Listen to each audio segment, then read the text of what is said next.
Hello, welcome to Let Mysterious, where we talk anything and everything entertainment. I'm of course Lamone himself, Zeke Lamone, and this is my review for Barbie.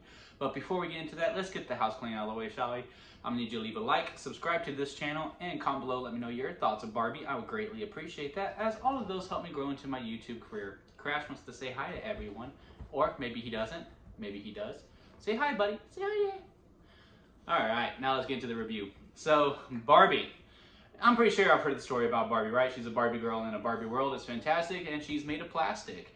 And they are really heightened in this movie. And I was a little nervous at the start of this film because it is so heightened. And there's a lot of hi Barbie, hi Ken out, all that. The whole nine.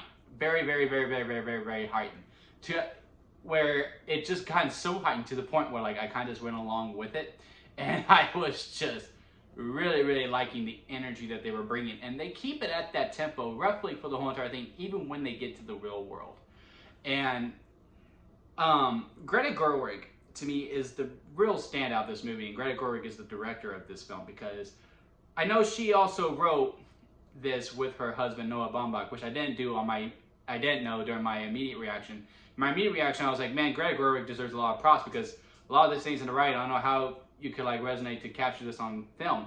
Well, she wrote it, so she had the vision as she was writing it out, right?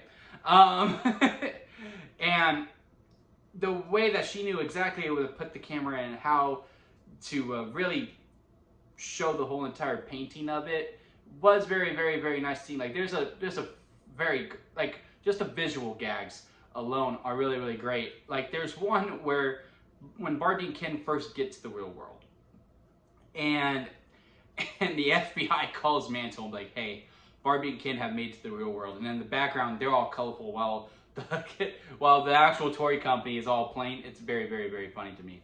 But the word that stands out to me the most when it comes to this movie is timeless.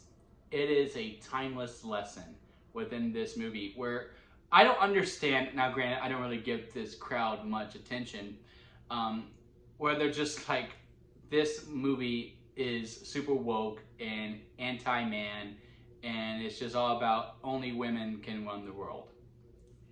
To that I say bullshit. I say that, like, look, the Kens are played as a joke. They are.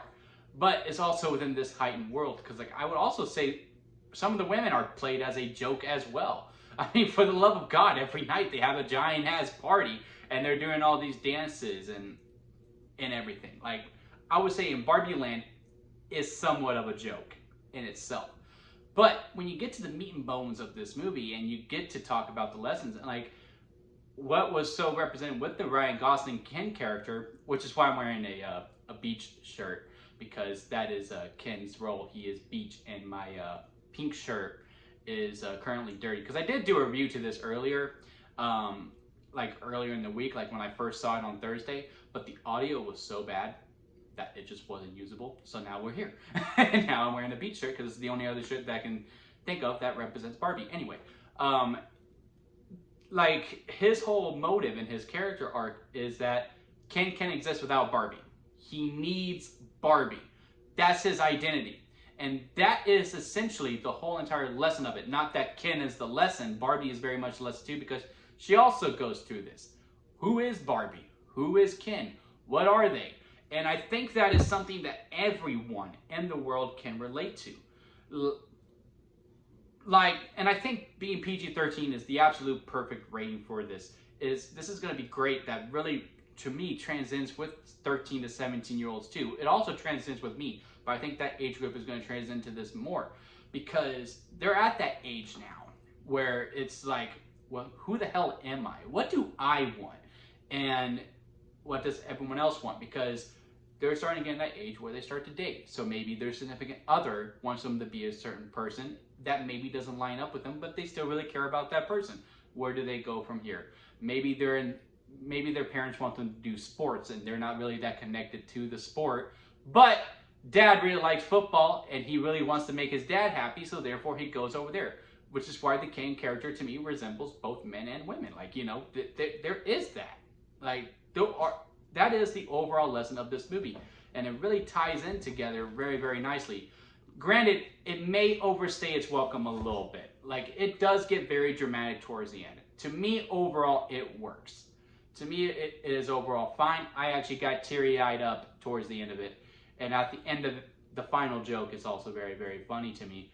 But after having conversations with people, because again, y'all do get this a little later than some conversations that I wouldn't have had with people before then, I do understand, I do kind of respect that, like, yeah, no, it just went too much and it kind of ruined the tempo of the movie, because this is a very upbeat, high tempo thing and does kind of like just stop everything to really hammer home the lesson of it. To me, I think it was warranted, but I can see why some people go, yeah, no, we could have done it a different way. But to me, I'm going to keep on harping on the good things. The performances are great, and the actors had a lot of fun. You can tell this was a great set to be on. I wish I could have been on this set. I would have loved to be a Ken and be a part of that musical number. I've been singing it ever since I've seen the movie. I've been going, I'm just Ken, anywhere else I'll be a 10. I have been doing it. Sorry for my horrible singing voice, everyone. Ryan Gosling, to me, is the real standout of this movie. I think, not that he was a better performer than Robert Downey Jr., but I think he's also could be contender for Best Supporting Actor. I do think Margot Robbie is a leading candidate for Best Supporting Actress at the Academy Awards, which, good God, guys, let's give her her due. Give her her flowers, because, sure, she may look like Barbie, and there's a great joke later on about the casting of Margot Robbie in this movie. But you could tell she really cared. She probably cared for this movie role more than others. And God, I just really, I would like to think this is the movie that gives her her due, because while they were on press, you could tell like she was really happy to do the press for this movie as compared to others. But man, I really hope we give her her due pretty soon, because she is a absolutely amazing performer, and she does deserve that Oscar very, very soon. But yeah, from everyone in this movie is absolutely great. And there is another storyline with a daughter and a mom. That the people that Margot Robbie's trying to find in the real world to try to save herself to be back in Barbie Land.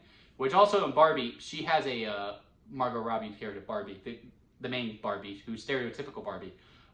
She has a full-on arc, which I do feel like they sped run through in some aspects of it, but overall, still very good and fleshed out, which again, why I got teary-eyed towards the end of this movie.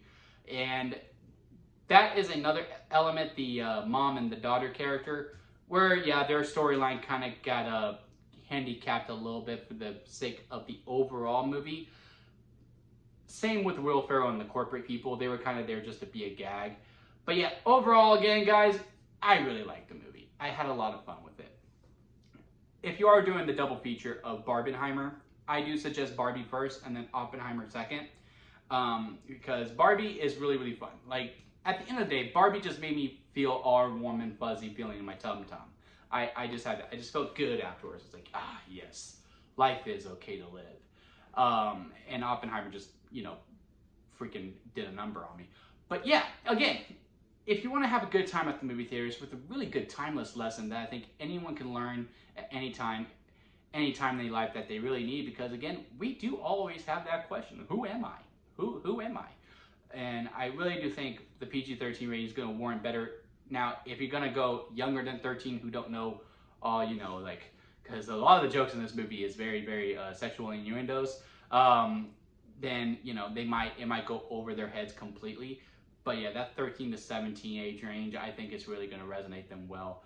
And I don't get this whole anti-man crap. I really don't. Yeah, they poke fun at men a lot. Like, sure, men are the butt of the joke, but if you can't laugh at yourself, then you have really low self-esteem. That's just me. But yeah, I'm going to leave it on that, guys. Again, comment below. Let me know your thoughts of Barbie. I would greatly appreciate that. Leave a like on this video if you did enjoy it. And subscribe, as that helps me grow into my YouTube career. And until next time, guys, I'll see you here at Lemon Studios.